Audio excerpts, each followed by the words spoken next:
I can't tell you how pleased I am to welcome to the show Carol Ann Langford. Her book, The Speed of Passion, How Relationship-Based Leadership Drives Innovation. Oh my gosh, this couldn't be more timely. And she has the background for this, such an interesting background, executive coach for over 20 plus years. Boy, oh boy, started a company, exploded that company, has really, really gotten her teeth and her hands into business. So this is just an incredible book. Carol, thanks so much for coming on. Oh my gosh, Kate, it's such a pleasure to be here, And and I'm delighted. so you and I talked off the air and we had such a great conversation. I have to tell everyone, I really started to put some of what you were talking about into action. And I have the book and I took 5 pages of notes just in our conversation. So, Yeah, yeah, so that tells nice. you. Yeah, so that tells you. So there are people that are definitely looking to level up to understand even what made you write this book and how'd you tackle it?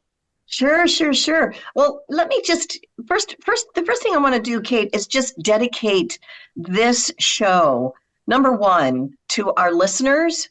And given what you just observed about the value that you gained, I'd like us to commit to this conversation being super helpful to everybody who's listening, and that they may take away a couple of elements that they can apply right away, ideas, inspiration, and that can enhance their day and maybe even inspire them to take a look at the book if it could be helpful to them. Number one.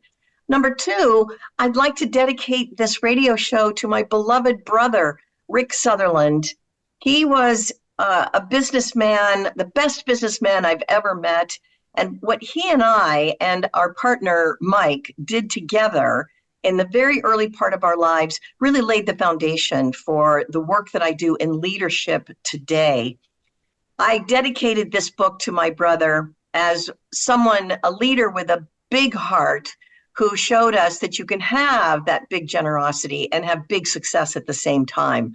So he passed away just a few days before the book was launched, and but he did get to read some of it, and I feel him with me all the time. So I want to just acknowledge his presence that remains in the minds and the hearts and memories of so many people. And then I'd also just like to acknowledge the context in which we're having this conversation.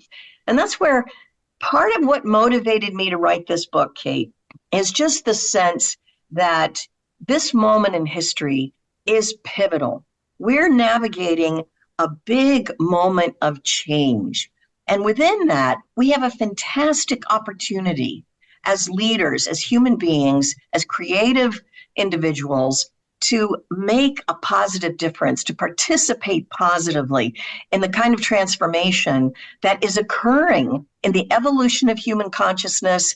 And I think so much of that work, as fancy as that idea sounds, that work can be achieved through positive relationships. So a big inspiration for writing this book were all the leaders that I coach, and listening to many of the dilemmas that they face and using these skills and tools such as executive communication, leveraging mindfulness practice and intention setting, weaving in emotional intelligence, social intelligence, cultural intelligence into our relationships. How about transforming conflict effectively so that everybody can win? How about empowering models for creativity? Those elements, I think, can really, really help us at this time. And the nice thing is they're easy, right? You don't have to be a PhD physicist to understand this. So I said, let me just write a book and it reads, I hope people feel, I've heard people say this, it reads like a little guide. It's very manageable. And each section has a story that goes behind it. So can I tell you the story of how my brother and I and our partner Mike created that business when I was just 21 and my brother was 17? Absolutely. Gosh.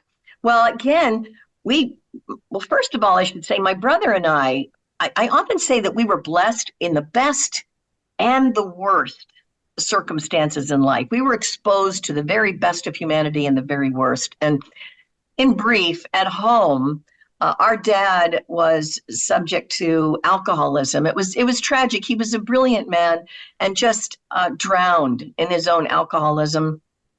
That home life was very, very tough. We witnessed the cost of that. But at my grandma's house, at Grandma and Bud's house, life was perfect. It couldn't have been more joyful, more fun, more safe, more nurturing. So within those conditions, my brother and I were working at a very early age. Our dad couldn't really support the family.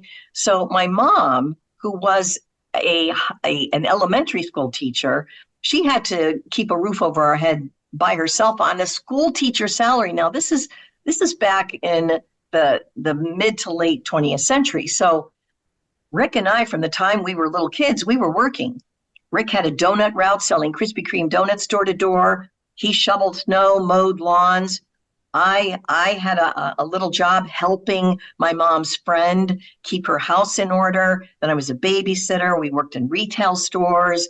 I learned secretarial skills. So through college, I worked as an executive secretary in the State Department during summers.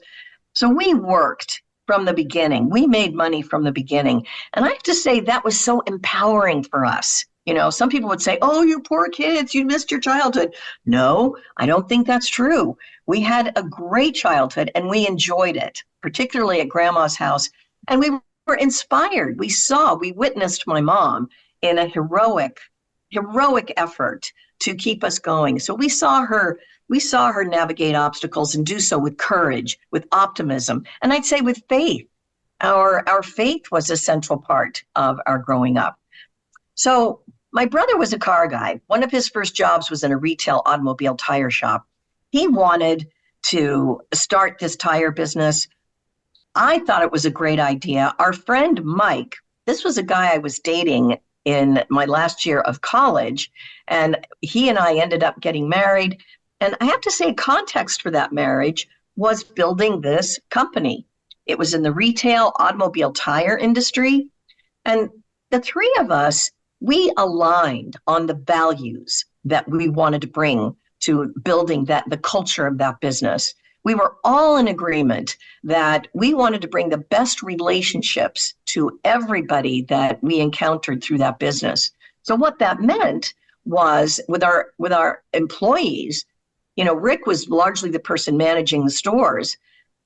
He said, I don't want to call them employees. I want to call them associates. And I want to give them the empowerment that as owners of their stores. So the associates had a lot of freedom to run that store. Now, they received a lot of training, but we made sure that the values around how we treat our customers was simply this. Our philosophy was every person who walks in that door, consider them a member of your family whom you love. And let's take care of them as if they're members of our families. So we did that. We took great care of our customers. And over time, that's really what built that business. Now, I'll add to that, the stores were impeccably designed. We had employees or associates, we called them, who were very, very happy. We paid the highest wages in the industry. We provided the best benefits, the most excellent training. And between Rick's good management, Mike was outstanding when it came to creating the business deals, creating the business models that would help us from quarter to quarter. And I was really the one that helped Rick and Mike talk to each other. And I was the one who helped us find ways of deepening our relationships so that we could build that business. Well, by golly, we started in Northern Virginia. We moved out to the West Coast in the San Jose, San Francisco Bay Area. That business grew to 23 thriving locations in the San Francisco Bay Area. And in the year 2000, it was acquired by Bridgestone Firestone. And I have to say, those guys would come and they would tour the stores and they were amazed. They would say, you know, this business is not just the best in the Bay Area. It's really the best in the world. So right there, I was 21 when we started. Rick was 17. That experience laid the foundation for how values-based leadership Relationship-based leadership can create immense success. That's how it started. What do you think of that story, Kate? I think that story is amazing. And your book is filled with that, with vivid storytelling. And it's unbelievable. We could talk all day, but we're up against time. So we want to make sure that we give people some takeaways. What do you Yeah. hope people take away from getting your book, which they can get on Amazon or Barnes and Noble? Yeah. Well, there are a few components that are available here. First of all, anybody who is working in an organization, and that can be a small one, medium-sized, big one, everybody's engaged in communication. So the first several chapters of this book focus on effective communication. Now, that would include how you build your content. Now, this is what I've learned from watching so many people in the corporate environment. A lot of people, when it's their turn to present information or to share information in a meeting, it's often presented like they did when they were in school. It's a more academic model. What we want to bring to that executive communication is a leadership model. So I have in my company, Langford Leadership, I have a model that can help leaders be more persuasive. More on that with Carol Ann Langford coming up next.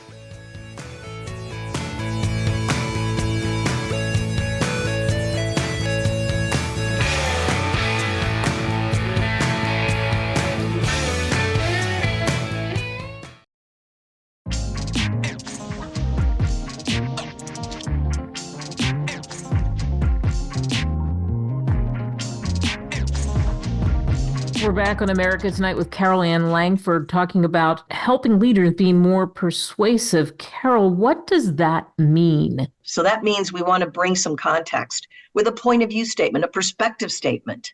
So I invite people to create an outline for their messages, which includes a perspective statement, a recommendation for the people in the meeting, and a value statement for what the audience, what the people in the meeting will gain if they accept that recommendation.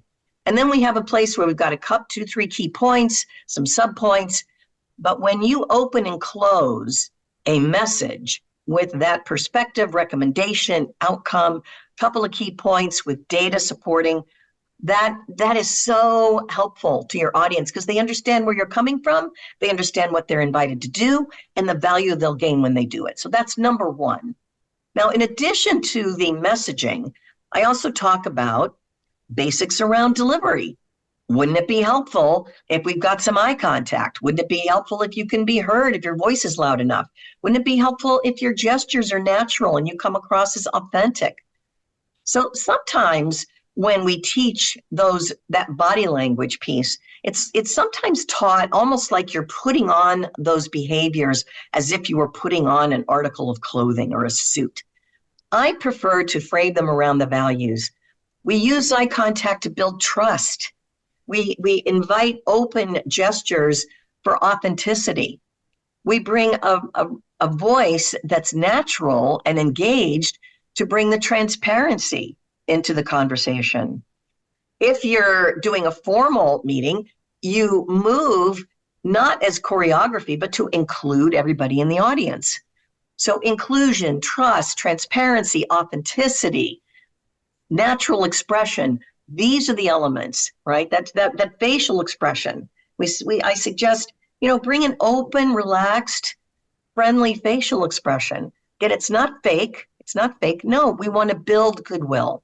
So between the messaging, the delivery, and then the engagement, right? Make sure we're connecting with people, inviting them, asking them questions, engaging with them, and then listening.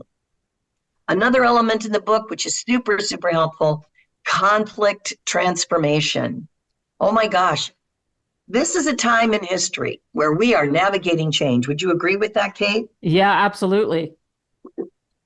Given the kinds of changes that we are navigating, can we agree? There's going to be some conflict along the way. Are we having some fights here and there in the world, would you say, around worldview and what we need to do going forward? Yeah. Oh, yeah. So I think it's doubling down on how we can navigate conflict successfully. And a lot of that includes knowing your audience, and finding ways of building bridges through that conflict. So there's a whole chapter on that.